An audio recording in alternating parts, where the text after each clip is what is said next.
Bill, we're excited to ask you about the Seahawks here. Of course, take a look around the rest of the league as we get ready for training camp starting next week. I can't believe it. You have the Seahawks offensive weapons ranked 19th. And look, Bill, I'm not upset. They've taken some risks this offseason, but that is quite a dip for them, not just from last season, but from the year before.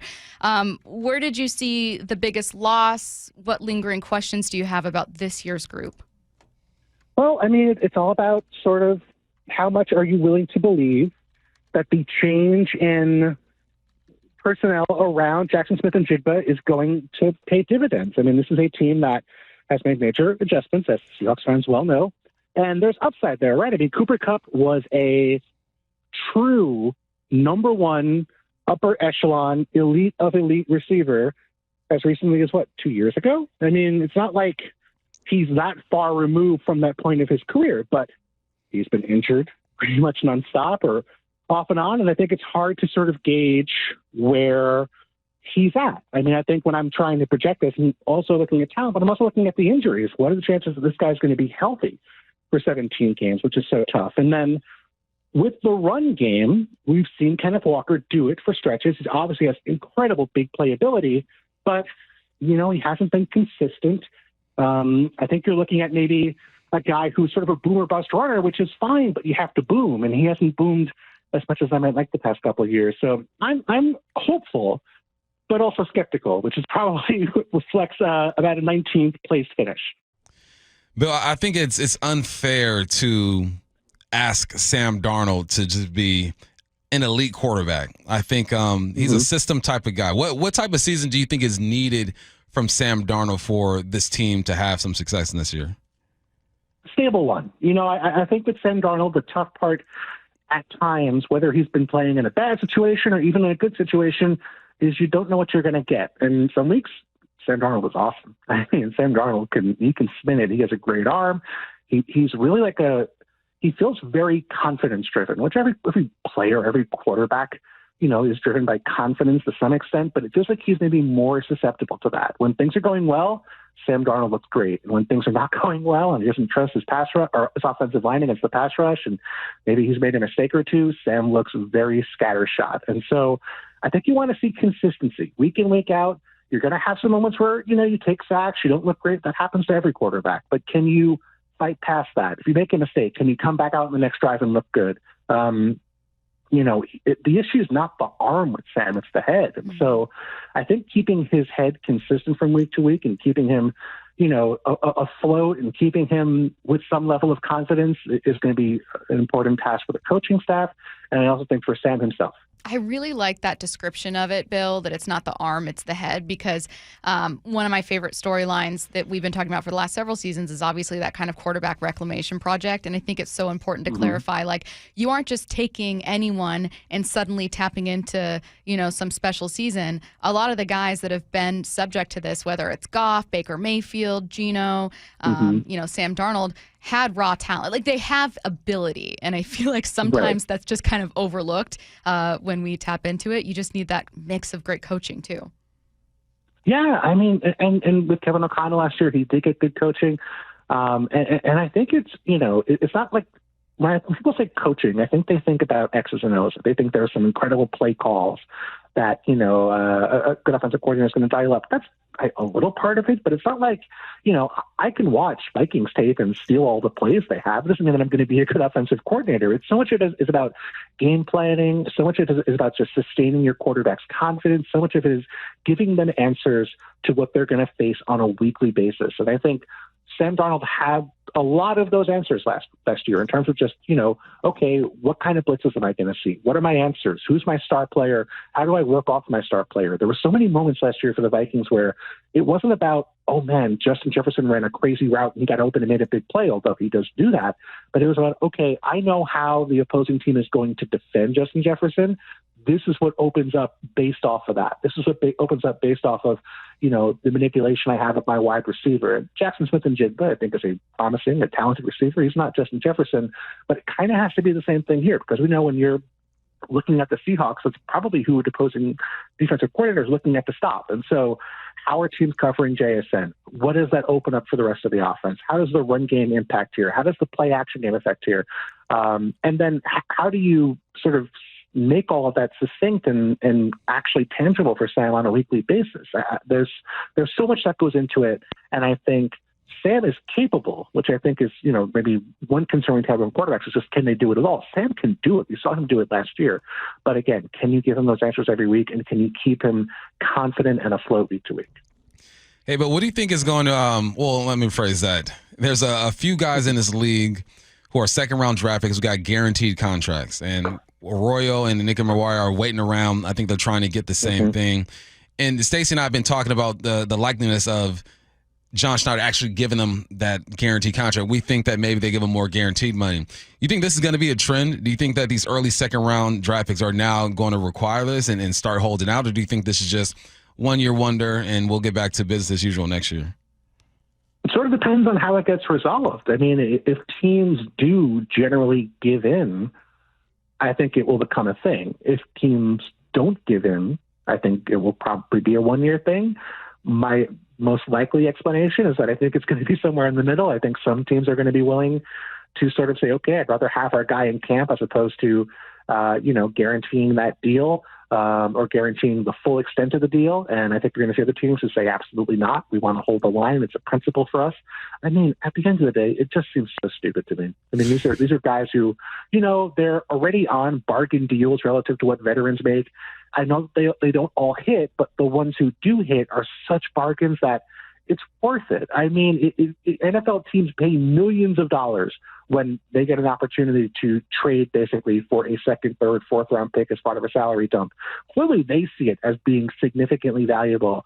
Guaranteeing a little bit more money to get your guy in camp seems like a really logical and simple thing to me, but certainly it feels like there's maybe outside factors impacting things. Do you feel like that extends beyond the second round, though? Because I think Bump is with you.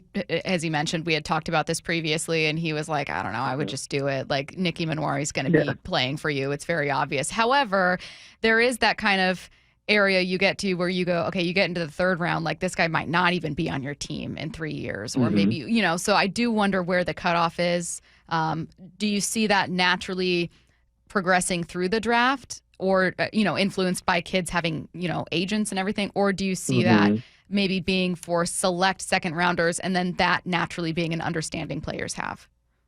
I think it'll push a little further in. Like maybe if the top 6 picks get it this year, maybe next year it'll be 8 and then 10 and then 12 in the second round. And then theoretically, eventually you'll hit the third and fourth round. I just, in a league where the salary cap is going to be $300 million next year, I just can't figure that guaranteeing your 7th round pick $1 million is going to be the difference between you building a good team and a bad team, even if you think they're not going to make the team.